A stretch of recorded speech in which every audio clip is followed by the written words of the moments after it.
We in America are having this big debate right now about history. And fundamental to that debate is a question. What is history for? What is its purpose? The answer is that it depends. History, as Jon Meacham has said on this show, can either be a bedtime story meant to buck up your patriotism and make you feel good, or it can be a lesson, a caution, and an instruction on how to avoid the perils of the past and how to achieve repair. When it comes to the racial history of this country, there's a real fight going on. Lots of Americans, particularly on the right, want the bedtime story. They're insisting on it.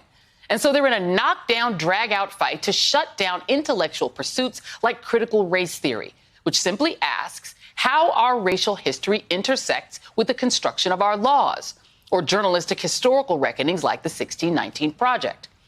Too many people want to keep Americans blindly numb to the raw racial violence in our collective past. They want Americans to just shut up and feel good about America's founding and sing from the hymnal, so they don't even have to think about dealing with the repercussions of our true history and the need for repair.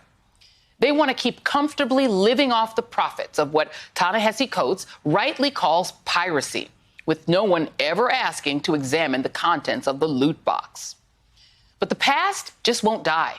No matter how hard the Daughters of the Confederacy fight to rewrite slavery as happy blacks singing in the fields in our textbooks, or how persistent the gauzy myths about the slave-holding founding fathers remain, history keeps punching through.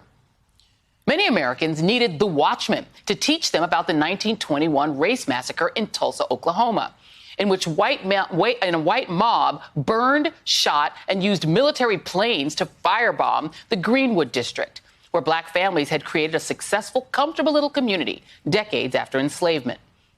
The New York Times did an incredible visual that shows how profound the loss was. The theater, the barbershops, the bakeries, the stately homes and stores that were burned to the ground because white Tulsans hated the fact that black people had built something of their own. They used the same lie that launched more than 4,000 lynchings in that era, accusing a black man of assaulting a white woman as an excuse to wage war on an American town. Now, if the massacre that wiped out the community nicknamed Black Wall Street was just a one-off, it would be tragic. But it wasn't a one-off. Tulsa was one of dozens of similar atrocities across this country in the decades after the Civil War and the collapse of Reconstruction. In Memphis, Tennessee, in 1866, some black families burned to death in their homes because the racist mobs who attacked them wouldn't let them run outside after setting them on fire. In New Orleans that same year, black freedmen attempting a peaceful march were met by a mob of former Confederate soldiers, and dozens were killed. The spark for the Wilmington, North Carolina race massacre in 1898 was the creation of a white-black fusion government, which was violently cut down. The early decades of the 20th century were an era of pure racial mayhem, as war was waged on the formerly enslaved and their children and their grandchildren in the South and in northern cities, where blacks were fleeing and seeking work and a decent life. 4 years before Tulsa, there was a series of race massacres in East St. Louis, Illinois, in July of 1917, in which more than 100 blacks were beaten, shot, and lynched by white mobs, angry over labor competition. 1919 was a particularly hellish year, with black men, women, and children mass murdered in Chicago, Illinois, in Washington, D.C., and in Elaine, Arkansas, where black sharecroppers were massacred for daring to try to unionize. 2 years after Tulsa, in 1923, came the race massacre that wiped out Rosewood, Florida. And that's just some of the history. There are dozens more of these that I could tell you about.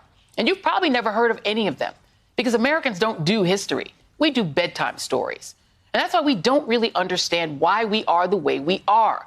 The gun violence that's unique in the Western world, the racial mistrust, the poverty that breaks down along racial lines, the persistence of violent white nationalism that today threatens our national security.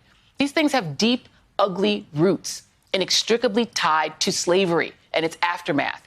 And we'd be better off just unearthing it and airing it out if we really want repair.